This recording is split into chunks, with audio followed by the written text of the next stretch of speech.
ำลังรับฟังสถานีวิทยุกระจายเสียงแห่งประเทศไทยจังหวัดลำพูน FM 95 เมกะเฮิรตซ์จากนี้ไปขอเชิญติดตามรับฟังรายการธรรมะเดลิเวอรี่ค่ะ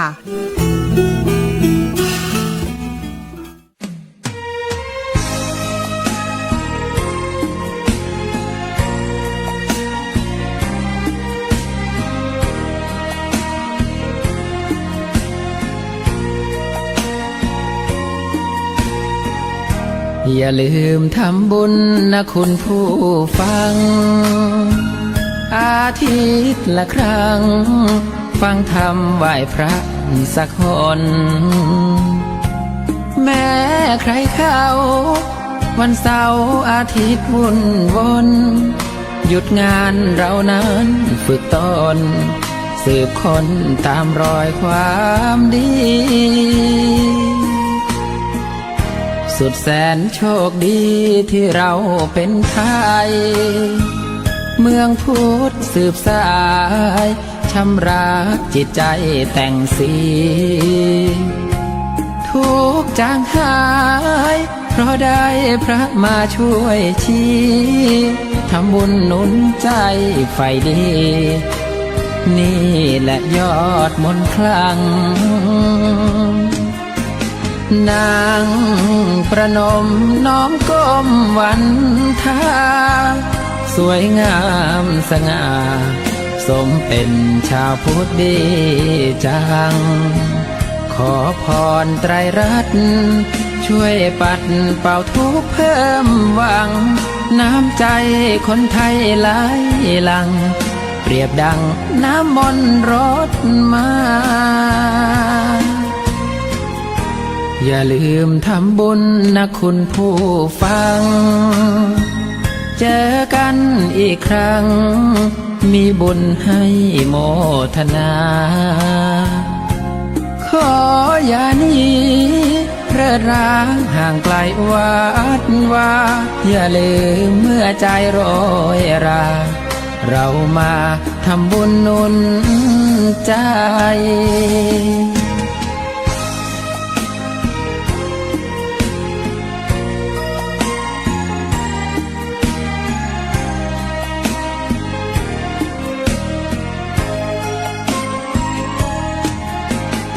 นางประนมน้อมก้มวันทาสวยงามสง่าสมเป็นชาวพุทธดีจังขอพรไตรรัตน์ช่วยปัดเป่าทุกข์เพิ่มหวังน้ำใจคนไทยไหลหลั่งเปรียบดังน้ำมนต์รดมาอย่าลืมทำบุญนะคุณผู้ฟังเจอกันอีกครั้งมีบุญให้โมทนาขออย่าหนีเร่อร้างห่างไกลวัดว่าอย่าลืมเมื่อใจโรยราเรามาทำบุญหนุนใจอย่าลืมวันอาทิตย์หน้าเรามาทำบุญอีกครั้ง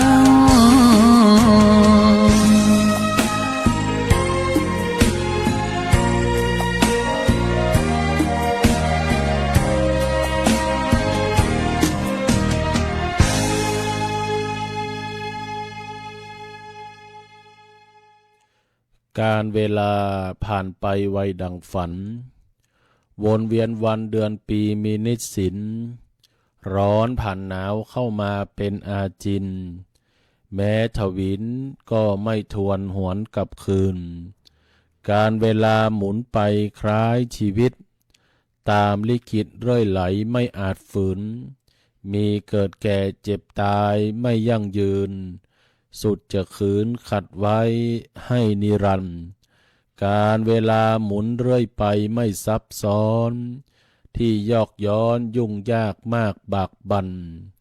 คือชีวิตที่แปรเปลี่ยนไม่เที่ยงทันทั้งสุขสันต์ทุกข์ทนระคนครองการเวลาเปลี่ยนผ่านแม้นานนับจงพร้อมรับด้วยใจไม่หม่นหมอง ใช้ปัญญาเลิศล้ำนำคันลองให้พ้นพ้องเพศภัยไร้มนทินขอเจริญสุขเจริญพรเจริญศีลเจริญธรรมจงบังเกิดมีกับบรรดาท่านสาธุชนพุทธบริษัททุกท่านที่กำลังติดตามรับฟังรายการธรรมะเดลิเวอรี่แสงธรรมที่ลำพูนโดยคณะสงฆ์จังหวัดลำพูนได้นำเอารายการธรรมะเอามาพบปะกับบรรดาญาติโยมท่านสาธุชนพุทธบริษัทท่านผู้ฟังที่อยู่ต่างบ้านต่างจองผ่านทางสถานีวิทยุกระจายเสียงแห่งประเทศไทยจังหวัดลำพูนสำนักประชาสัมพันธ์เขต 3กรมประชาสัมพันธ์ในคลื่นความถี่ FM 95 เมกะเฮิรตซ์ดำเนินรายการโดยอาตมภาพพระครูวิทิตธรรมานันท์หรือว่าตุโอมวัดสวนดอกตำบลในเมืองอำเภอเมืองลำพูนจังหวัดลำพูนเบอร์โทรศัพท์0843663223เป็นประจำทุกวันอาทิตย์ในช่วงเวลายามบ่ายตั้งแต่เวลาบ่าย2จนถึงบ่าย3โดยประมาณหมุนคลื่นวิทยุ FM 95 สวทลำพูนมาอยู่โดยรายการธรรมะเดลิเวอรี่แสงธรรมที่ลำพูนเป็นธรรมะสวัสดียามบ่ายเป็นรายการธรรมะที่อยู่เคียงคู่เป็นเพื่อนร่วมคิดเป็นมิตรคู่บ้านรายการธรรมะที่มาเติมเต็มความหวังรายการธรรมะที่มาเติมเต็มรอยยิ้มรายการธรรมะที่มาเติมเต็มความรู้สึกความสุขความสดใสความกระจ่างแจ่มใสแห่งดวงใจที่บริสุทธิ์มาสู่กับบรรดาญาติโยมท่านผู้ฟังต่างหลายทุกคนทุกท่านคณะสงฆ์จังหวัดลำพูนโดยพระเดชพระคุณหลวงพ่อท่านเจ้าคุณพระเทพรัตนนายกได้มอบหมายให้อาตมภาพ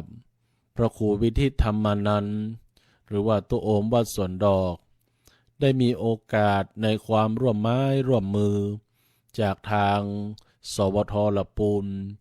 คือได้จัดรายการธรรมะในทุกวันอาทิตย์ช่วงเวลายามบ่ายเอามาสู่มาอู้มายื่นมาปั่นให้กับบรรดาญาติโยมท่านผู้ฟังต่างหลายทุกคนทุกท่านเพื่อหวังว่ารายการธรรมะนี้จะเปรียบประดุจดังยาที่จะไปรักษาให้ใจที่อ่อนล้าของเฮานั้นให้เป็นใจที่เข้มแข็งเปรียบประดุจดังยาที่ไปสมานแผลที่มันเป็นแผลถลอกแห่งหัวใจที่มันบักเข้มแข็งนั้นให้หายรายการธรรมะเดลิเวอรี่แสงธรรมที่ลำพูนจึงเป็นธรรมะหนึ่งกำลังใจจึงเป็นธรรมะเติมเต็มกำลังใจให้แก่บรรดาญาติโยมท่านผู้ฟังต่างหลายทุกคนทุกท่านเพื่อยังประโยชน์เพื่อยังความสุขเพื่อยังสิ่งที่ดีงามเป็นข้อคิดมาให้กับบรรดาญาติโยมท่านผู้ฟังต่างหลายทุกคนทุกท่านแม้ว่าเราท่านทั้งหลายจะอยู่ที่ไหนตั้งใดก็ตามขอให้รายการธรรมะเดลิเวอรี่แสงธรรมที่ลำพูนเปรียบประดุจดังเป็นเพื่อนคู่คิดเปรียบประดุจดังเป็นมิตรคู่บ้านหมุนคลื่น FM 95 สวทลำพูนมาปะกันแล้วมาอยู่ด้วยกันมาเป็นเพื่อนรายการธรรมะด้วยกันมาฟังธรรมะที่เป็นสาระข้อคิดเติมเต็มแนวทางชีวิตที่เข้มแข็งให้กับบรรดาญาติโยมท่านสาธุชนทั้งหลายทุกคนทุกท่านเพื่อประโยชน์เพื่อโสติผลความเป็นมงคลแห่งชีวิตที่จะก่อเกิดกับชีวิตของเราท่านทั้งหลายเมื่อเรามีธรรมะเมื่อเราปฏิบัติธรรมะก็จะคุ้มครอง ธรรมะก็จะรักษาเราแสงธรรมจะนำทางสว่างชีวิตแสงพระธรรมพัฒนาจิตให้สดใสแสงแห่งธรรมส่องสว่างกายและใจแสงนั้นไซร้คือแสงแห่งพุทธธรรมเราท่านทั้งหลายมีแสงแห่งพุทธธรรมจะมาพัฒนาจิตเฮาให้ร่มเย็นเป็นสุขให้มีจิตใจที่ข่าวใสและอยู่บนสังคมนี้โดยความร่มเย็นเป็นสุขสืบต่อไปในนามของพระเดชพระคุณหลวงพ่อท่านเจ้าคุณพระเทพรัตนนายกเจ้าคณะจังหวัดลำพูนเจ้าอาวาสวัดพระบรมธาตุหริพูนชัยวรมหาวิหารฝากผ่านความห่วงใยฝากผ่านกำลังอกกำลังใจมายังบรรดาพ่อแม่พี่น้องศรัทธาสาธุชนหมู่เฮาเจ้าข้าตั้งหลายเนิ่มในช่วงของวิกฤตการณ์โลกในช่วงของอากาศในช่วงของสิ่งที่เราประสบพบเจอในภาวะสังคมเจ้าโลกที่แปรเปลี่ยนไปวันนี้ในบรรยากาศก็ตามพยากรณ์ก็บ้านเฮาจองเฮานี่ก็ปน30ปลายกว่าองศา37 38ทำให้อากาศนี้ค่อนข้างที่จะอบอ้าวเมื่ออากาศอบอ้าวก็ตะวันนี้ตะคืนนี่ก็มีฝนตกในบางพื้นที่ในลำพูนของเฮาตามพยากรณ์อากาศที่เฮาทั้งหลายทุกคนทุกท่านพอจะทราบช่วงนี้ก็จะมีค่อนข้างที่จะบอกว่าเป็นพายุอาจจะเป็นพายุฤดูร้อนเข้ามาก็ต้องระมัดระวังสนในทาตะวันนี้ก็ปะกับพายุฤดูร้อนเข้ามาก็จะเจอกันตั้งแต่ช่วงวันที่26ไปจนถึงวันที่1พฤษภาคมแต่ว่าเพจฮาลาปูนของเฮาได้นำเอาพยากรณ์อากาศเอามาเตือนมาว่าเราทั้งหลายต้องระมัดระวังพอกอยการขับขี่รถยนต์ยานเพราะในช่วง26ถึง1พฤษภาคมนี้ก็26เมษายนถึง1พฤษภาคมก็จะเกิดพายุอาจจะมีพายุฝนฟ้าคะนองลมกระโชกแรงฟ้าผ่าพ้องนี่นะอาจจะมีลูกเห็บในบางพื้นที่ก็ต้องระมัดระวังบ่ใช่เรื่องที่จะเป็นเรื่องตื่นตระหนกตกใจกลัวแต่เป็นเรื่องที่ต้องอยู่ในภาวะของการตื่นรู้และระมัดระวังในช่วงก่อนก็น้ำป่าไหลหลากคณะสงฆ์จากวัดลำพูนก็ปากันไปทำบุญตอดพระป่าช่วยเหลือร่วมกับจังหวัดเมื่อวันจันทร์ที่ผ่านมาวันที่21ก็ในพระเดชพระคุณหลวงพ่อท่านเจ้าคุณพระเทพรัตนนายกและคณะสงฆ์แล้วก็มีท่านผู้ว่าราชการจังหวัดหัวหน้าส่วนปากันไปทำบุญตอดพระป่ารวมเป็นเงินที่มอบเป็นกองทุนสมทบกองทุนที่จะสร้างบ้านให้กับผู้ที่ได้รับผลกระทบจากน้ำป่าไหลหลากบ้านห้วยห้อมในห้วยห้อมนอกตำบลแม่รอบอำเภอแม่ทาเนี่ยรวมมอบเงินไปแล้วเป็นสิ่งยังชีพแล้วก็มีเงินแถมส่วนหนึ่งเอาเข้าไว้แปลงเฮือนแปลงบ้านก็รวมเงินได้ประมาณ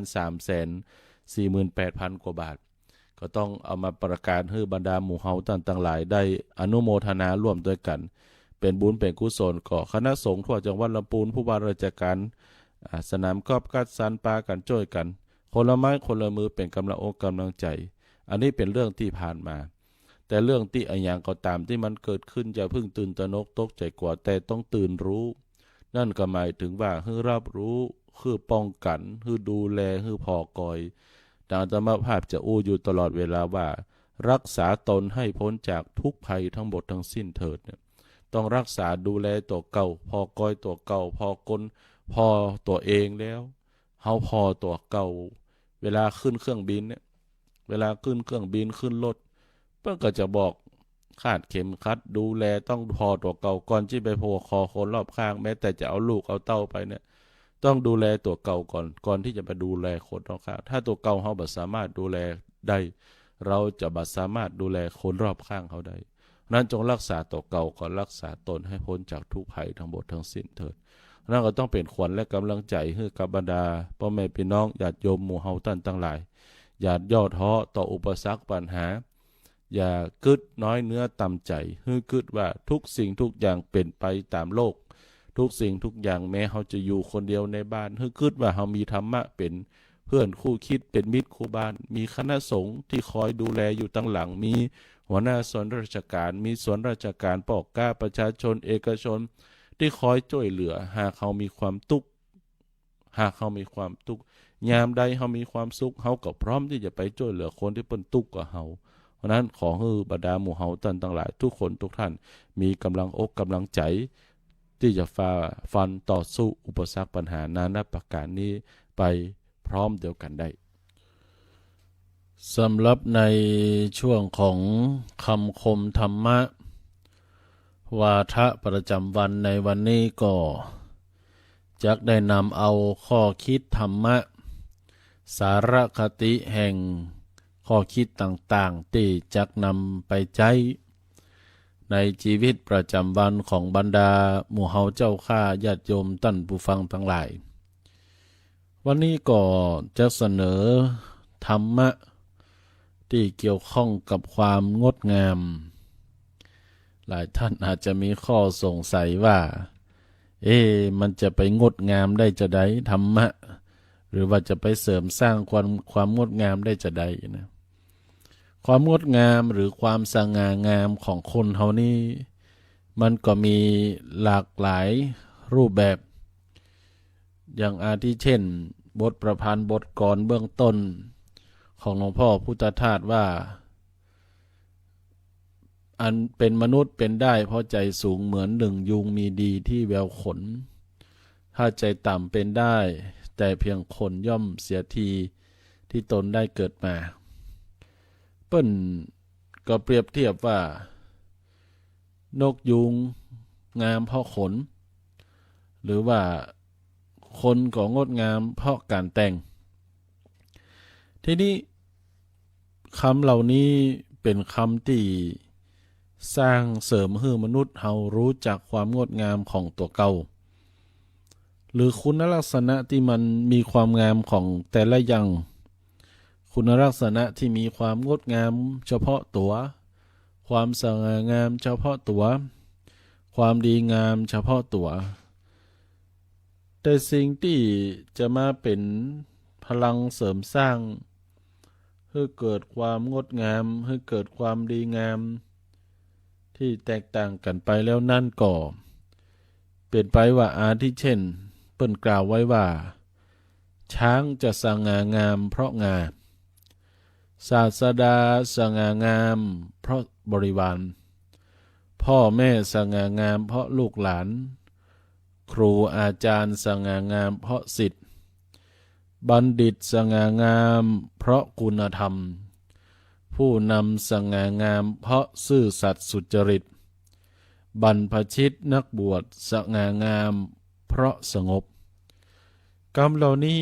บ่งบอกถึงคุณลักษณะความงดงามหรือความสง่างามที่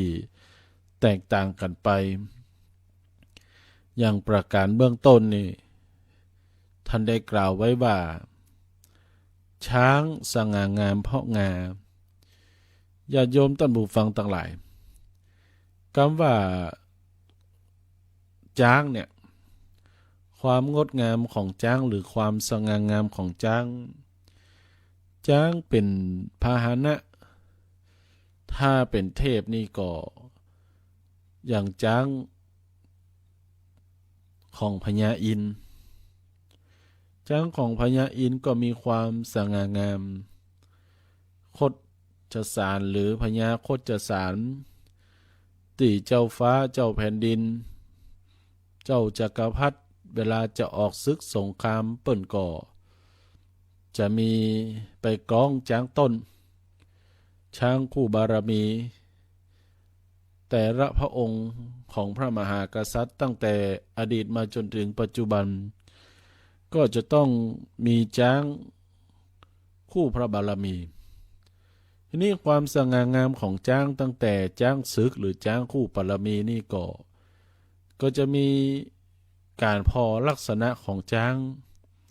สิ่งหนึ่งที่พอก็คือลักษณะของงาจ้างที่มีงางดงามเงางามนี่เราทั้งหลายลองสังเกตพอจ้างจะมีลักษณะงาที่งดงามแล้วพอจ้างมีงาและความสง่างามของจ้างนี่ก็เปล่งประกายรวมไปจนถึงการย่างการก้าวของจ้างเนี่ยเพราะนั้นคุณลักษณะเหล่านี้หรือลักษณะของจ้างเราเนี่ยโดยภาพรวมแล้วเวลาเขาจ้องมองพอพญาจ้างทั้งหลายนี่ก็จะไปพอที่งาของจ้างมองโดยลักษณะของคุณค่าก็เกิดคุณค่ามองในลักษณะของมูลค่าก็เกิดมูลค่านี่ในภาพตุลมดูมดเนี่ยก็ความสง่างามความงดงามของพญาจ้างก็จะอยู่ที่งาประการที่สองศาสดาสง่างามเพราะบริวารศาสดาในทุกๆศาสนาล้วนแล้วแต่ฝากฝังให้เกิดซึ่งคำสอน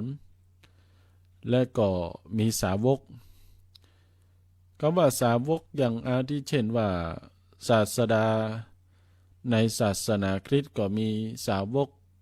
หรือศาสนิกชนของศาสนานั้นศาสนาอิสลามก็มีศาสนิกชนของศาสนาอิสลามทุกๆศาสนาล้วนแล้วแต่มีบริวารหรือว่าศาสนิกชนอย่างอาทิเช่นพระพุทธศาสนาเองก็มีบริวารที่อยู่เคียงข้างของบรมศาสดาอาทิเช่นว่าพุทธบริษัทสี่องค์สมเด็จพระสัมมาสัมพุทธเจ้าพระองค์ได้ทรงตรัสว่าพระศาสนาของพระองค์นั้นจะคงมั่นคงและยืนยาวยั่งยืนอยู่รอดไปได้เพราะอาศัยพุทธบริษัทสี่อันได้แก่ภิกษุภิกษุณีอุบาสกอุบาสิกาล้วนแล้วแต่จะเป็นเครื่องประคับประคองศาสนาให้ยังคงอยู่ได้บ่ใช่ว่าวันนี้มีเรื่องเฉพาะเกี่ยวข้องกับศาสนาพุทธบริษัทก็คือภิกษุมีเรื่องเกี่ยวภิกษุศาสนามันจะหายไปมันก็เป็นไปไม่ได้เพราะฉะนั้นถ้าพุทธบริษัทขาดภิกษุไปภิกษุตนนั้นก็ยังมีพระที่ดีหรือศาสนิกชนยังพุทธบริษัทแห่งสามที่มากัมมาจูมาหนุนกันได้นั้นศาสดาองค์พระบรมศาสดาสัมมาสัมพุทธเจ้าเนี่ยพระองค์ได้ทรงมอบครั้งดับขันธปรินิพพานเนี่ยคือยึดถือเอาพระธรรมคำสอนของพระพุทธเจ้าหรือพระธรรมวินัยเนี่ยทั้งพระธรรมทั้งพระวินัยเป็นศาสดาแทนพระพุทธเจ้าทีนี้ผู้จะนำพระธรรมไปเผยแผ่ผู้จะดูแลพระวินัยให้มั่นคงก็คือพระสงฆ์นั่นก็หมายถึงบริวารรวมไปจนถึงพุทธบริษัทสี่ดังที่กล่าวนี่แหละจึงทำให้ศาสดาและศาสนานะมีความสง่างามอยู่ตลอดเวลาอันนี้เป็นประการที่สองประการที่สามครูอาจารย์สง่างามเพราะลูกศิษย์นี่คำว่าความสง่างามของครูบาอาจารย์นี่เริ่มต้นเวลาจะพอก็ต้องมองว่าลูกศิษย์ในฐานะของความเป็นครูบาอาจารย์เขาได้ให้ศิลปะวิทยาความรู้ต่างๆให้แก่เราลูกศิษย์ลูกหาเป็นจะได้พ่องเราได้ให้ข้อคิดต่างๆให้แก่ผู้เป็นลูกศิษย์ลูกหาของเฮานั้นจนหมดก่อนหรือว่าเฮากักไว้กันไว้เพราะนั้นเราเนี่ยเป็นเรื่องของคุณธรรมสำหรับครูบาอาจารย์ที่ถ่ายทอดศิลปะวิทยาให้แก่ผู้เป็นศิษย์ทีนี้ครูบาอาจารย์จะสง่างามได้ก็ต้องปิกไปพอบ่มเพาะไปพอลูกศิษย์มีคำเปรียบเปรยบอกว่าครูบาอาจารย์นี่เหมือนกับครูนี่เป็นแม่พิมพ์ของชาติหรือเป็นแม่พิมพ์คำว่าเป็นแม่พิมพ์นี่หลายท่านอาจจะบอกว่าแล้วครูที่เป็นพ่อใจยังห้องแม่พิมพ์ได้ต้องห้องพ่อพิมพ์นะ ทีนี้มันก็แตกต่างกันว่า เวลาเขาจะแปลงเครื่องปั้นใดๆก็ตามที่สร้างพิมพ์มาก็ล้วนแล้วแต่ห้องแม่พิมพ์หมดนะบ่มีอย่างห้องว่าป่อพิมพ์สักอันนี่นะคำว่าแม่พิมพ์ในที่นี้คือแบบอย่างคือแบบที่ถูกทอดออกมาทีนี้ถูกทอดออกมาด้วยเหตุผลใดถูกทอดออกมาด้วยเหตุผลว่าแม่พิมพ์แห่งการเรียนรู้ที่สั่งสอนศิษย์เราให้ความรู้แก่ศิษย์เราให้ทฤษฎีและปฏิบัติแก่ศิษย์เช่นใดถึงจะเป็นคนที่สร้างเขาให้เป็นคนที่มีคุณค่ากับสังคมสร้างเขาที่มีคุณค่าทั้งเก่งทั้งความเก่งทั้งความดีทั้งความมีความสุขในสังคมเนี่ยเราสร้างเฉพาะบุคลากรลูกศิษย์เขาเป็นคนเก่งอย่างเดียวโดยบักคำนึงถึงว่าเมื่อมันเป็นคนเก่งไปแล้วมันจะไปช่วยพัฒนามันจะไปช่วยดูแลมันจะใจความรู้มันก่อเกิดประโยชน์หรือเอาเปรียบสังคมก่อมันก็ต้องปิกไปขั้นที่สองก็คือกลับไปสอนให้รู้ว่าความดีเป็นจะได้ต่อเพราะคือความดีความเก่งกับความดีแล้วยังพอได้ว่าในคณะที่เรียนหรือว่าไปอยู่กับสังคมเนี่ยเขาสามารถไปอยู่ร่วมกับคนตั้งหลายได้โดยมีความสุขก่อนอันนี้เรียกว่าลูกศิษย์ที่ถูกถ่ายทอดจากครูบาอาจารย์นั้นครูบาอาจารย์ก็ความสง่างามของผู้เป็นครูบาอาจารย์เนี่ยคือจะต้องย้อนไปเพราะลูกศิษย์ลูกหาที่สร้างไว้อันนี้เป็นประการที่สามประการที่สี่พ่อแม่สง่างามเพราะลูกศิษย์ใดๆก็ตามมีคำกล่าวว่า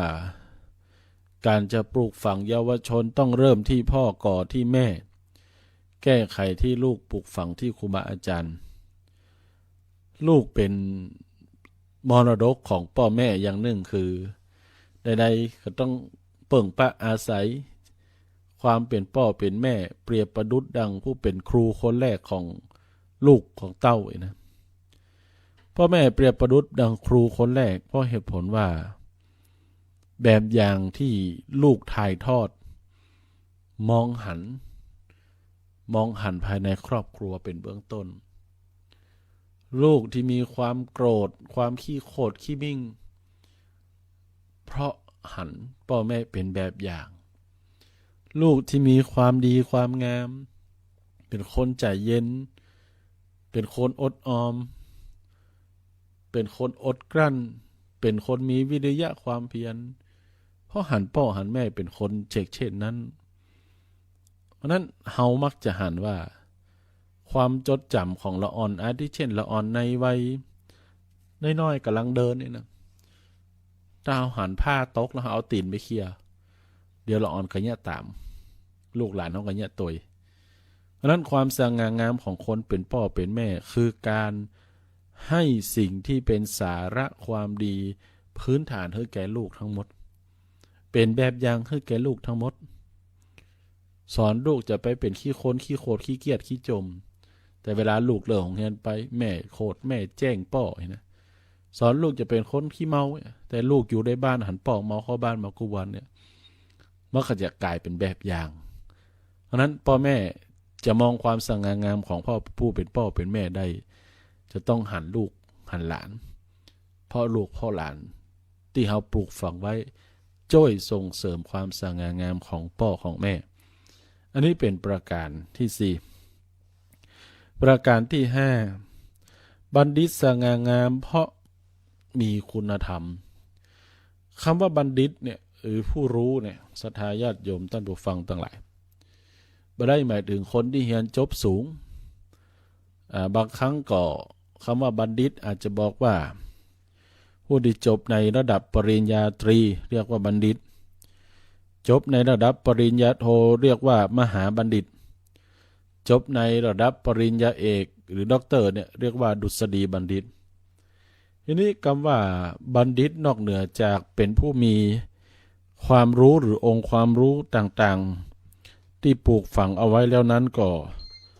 ความเป็นผู้เป็นบัณฑิตนี่จะต้อง มีคุณธรรมบัณฑิตจะสง่างามได้ก็เพราะมีคุณธรรมประจำใจบ่ว่าจะไปอยู่ที่ไหนตั้งใดเมื่อมีความรู้สามารถนำความรู้นั้นมาพินิจพิจารณาผิดถูกสิ่งไหนเป็นสิ่งที่ควรทำสิ่งไหนเป็นสิ่งที่บ่ควรทำสิ่งไหนเป็นสิ่งที่ทำแล้วมันจะเกิดปัญหากระเว้นมันจะช่วยพัฒนาก็ทำนั้นบัณฑิตจะต้องรู้เหตุรู้ผลรู้ตนรู้การรู้ประมาณรู้ชุมชนรู้สังคมก็คือสัพพุริสธรรมนี่แหละเป็นคุณธรรมของบัณฑิตทั้งหลายเพราะนั้นเมื่อมีคุณธรรมของบัณฑิตทั้งหลายช่วยส่งเสริมช่วยสร้างเสริมให้มันเกิดขึ้นดีแล้วมันก็จะทำให้เราท่านทั้งหลายทุกคนทุกท่านนั้นถึงพร้อมด้วยความสง่างามบัณฑิตจึงมีความสง่างามความงดงามเพราะว่ามีคุณธรรมอันนี้เป็นประการที่5ประการที่6ผู้นำสง่าเพราะความซื่อสัตย์สุจริตการจะเป็นผู้นำบอกว่าจะนำแบบใดก็ตามเป็นผู้นำทัพเป็นแม่ทัพเป็นหัวหน้าองค์กรเป็นผู้นำศาสนาเป็นผู้นำด้านพิธีกรรมเป็นผู้นำในภาครัฐภาคเอกชนภาคใดๆก็ตามพอผู้นำที่มีความสง่างดงามต้องพอที่ความซื่อสัตย์สุจริตโบราณได้กล่าวว่าไม้คดเอามาแป่งขอเล็กงอเอามาแป่งเกลียวคนกดอย่างเดียวใจกันบ่ได้นั่นก็หมายถึงว่าถ้าผู้นำคนไหนขาดซึ่งความซื่อตรงซื่อสัตย์ขาดซึ่งความซื่อขาดซึ่งความมีใจสัตย์คนคนนั้นจะเป็นผู้นำที่สามารถที่จะยังยุดอยู่ได้ผู้นำคนนั้นจะขาดจากการเป็นผู้นำแต่ตรงกันข้ามถ้าความสง่างามของผู้นำที่มีความซื่อตรงซื่อสัตย์ไปอยู่ที่ไหนตั้งใด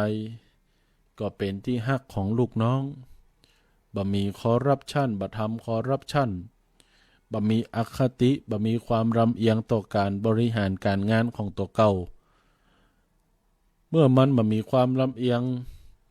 เมื่อมีความซื่อตรงซื่อสัตย์ความสุจริตในการทำงานทุกๆบทบาททุกๆหน้าที่ไปอยู่ที่ไหนตั้งใดคนก็จะฮักไปอยู่ที่ไหนตั้งใดลูกน้องก็จะฮักไปอยู่ที่ไหนตั้งใดลูกน้องก็จะทำงานถวายหัวเพราะนี่แหละคือผู้นำที่สง่างาม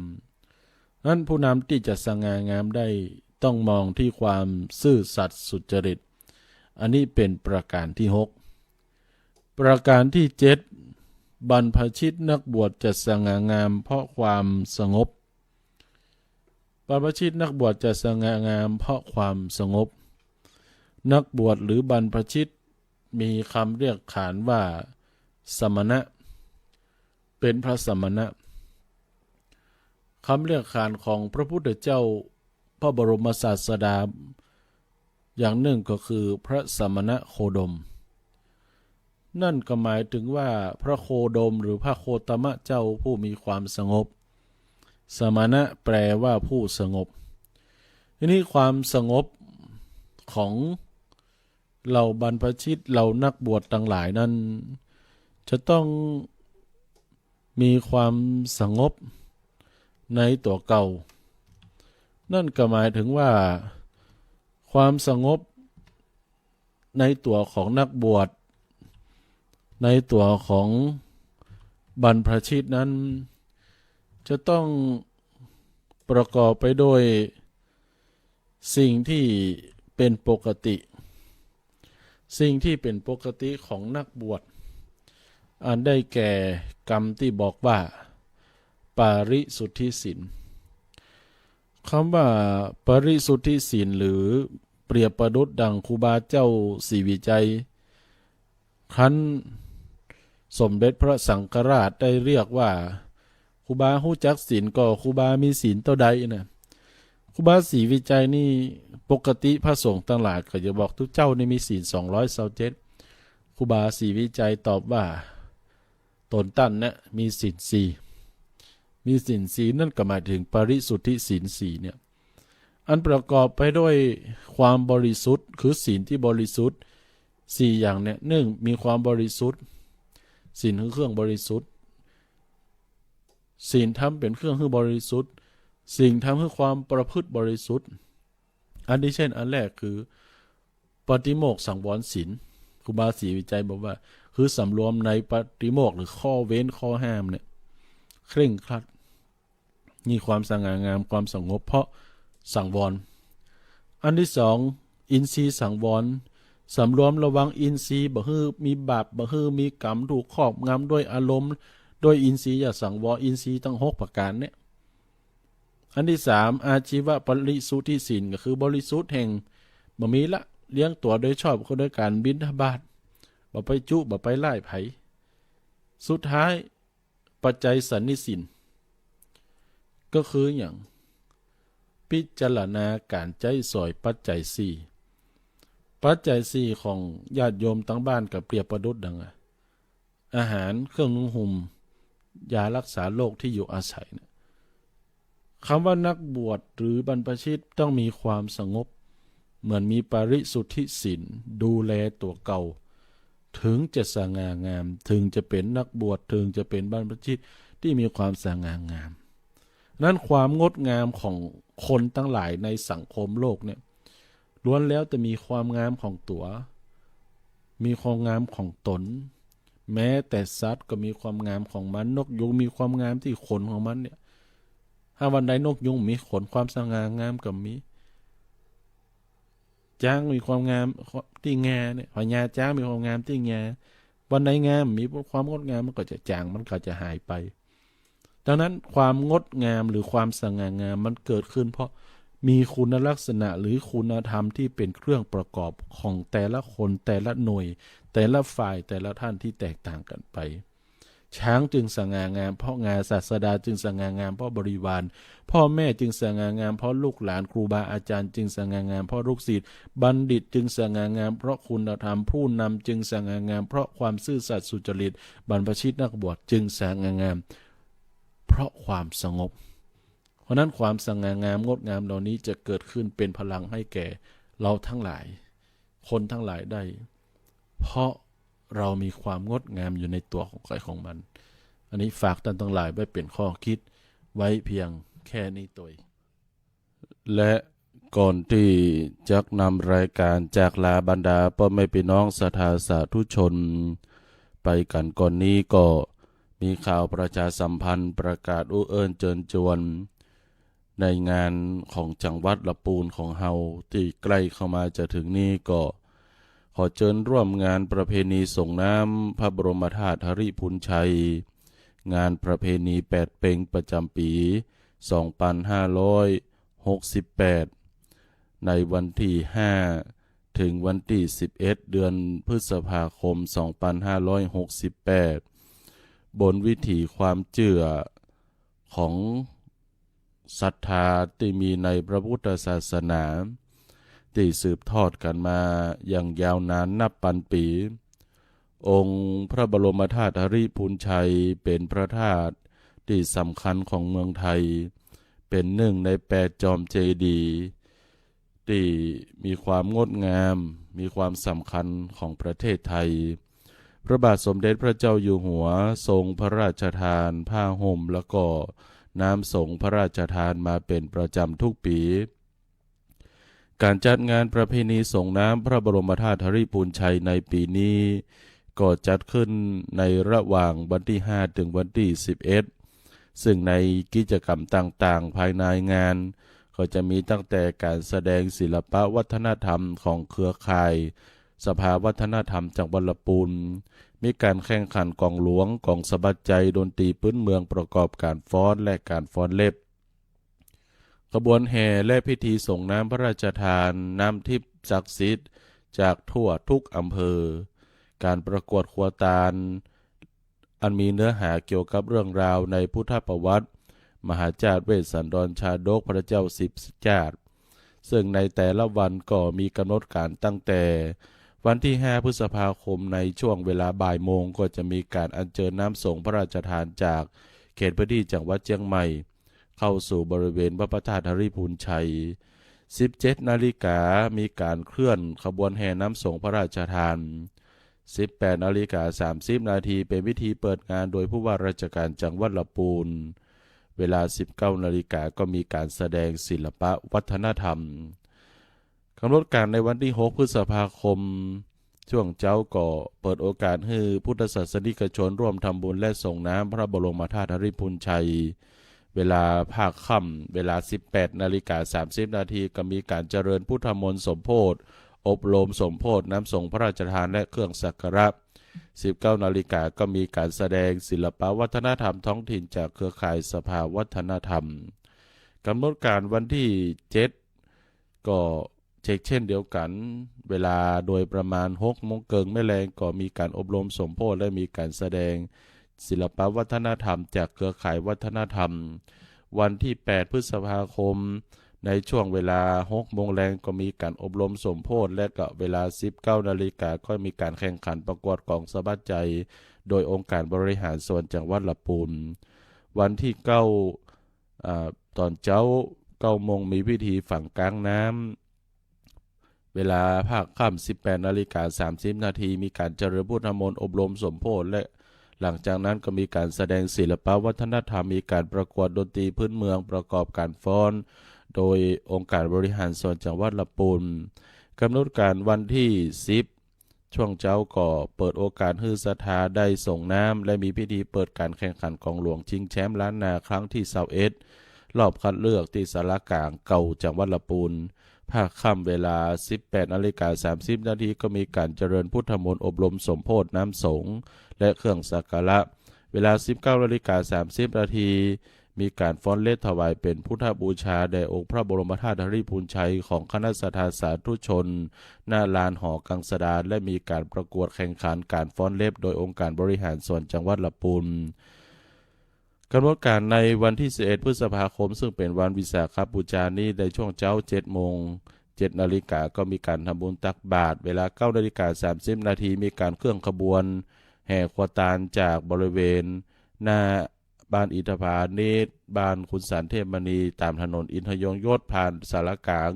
จังหวัดลำพูนเข้าแยกประตูจ้างสีเลี้ยวขวาเข้าสู่ถนนรอบเมืองในและเข้าสู่วัดพระธาตุหริพูนชัยเวลา 13 นาฬิกาบ่ายโมงก็มีการแข่งขันกองหลวงรอบชิงชนะเลิศ 15 นาฬิกามีพิธีอัญเชิญน้ำสงฆ์พระราชทานเครื่องสักการะขบวนน้ำทิพย์ลอยขมอจากน้ำทิพย์จาก 7 อำเภอ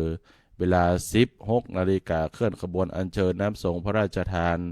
และเครื่องสักการะน้ำทิพย์จากดอยขมอน้ำทิพย์จาก 7 อำเภอหลังจวนผู้ว่าราชการจังหวัดลำพูนอันนี้เป็นกำหนดการในงานส่งน้ำพระบรมธาตุหริพูนชัยประจำปี 2568 ก็นำเอามาประชาสัมพันธ์มาแจ้งมาอู้ฮือกับบรรดาพ่อแม่พี่น้องญาติโยมท่านสาธุชนท่านผู้ฟังต่างหลายที่อยู่ต่างบ้านต่างจองพอที่จะรับทราบและก็ขอเชิญชวนมาแอวตั้งแต่มาส่งน้ำพระบรมธาตุมาแอวพอขบวนขัวตาลมาแอวพอการแสดงศิลปะวัฒนธรรมโดยกัน